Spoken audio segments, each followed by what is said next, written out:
এদিক শোনো শোনো, আমার দিক তাকাও না, একটু গল্পটা করি না।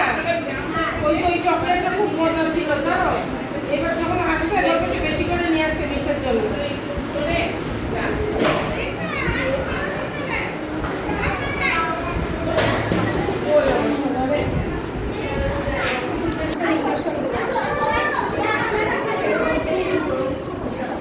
করে আসবা কেন বলো তো, আজকে ইঞ্জেকশন দিচ্ছি এই উপলক্ষে। কিছু হয়েছে?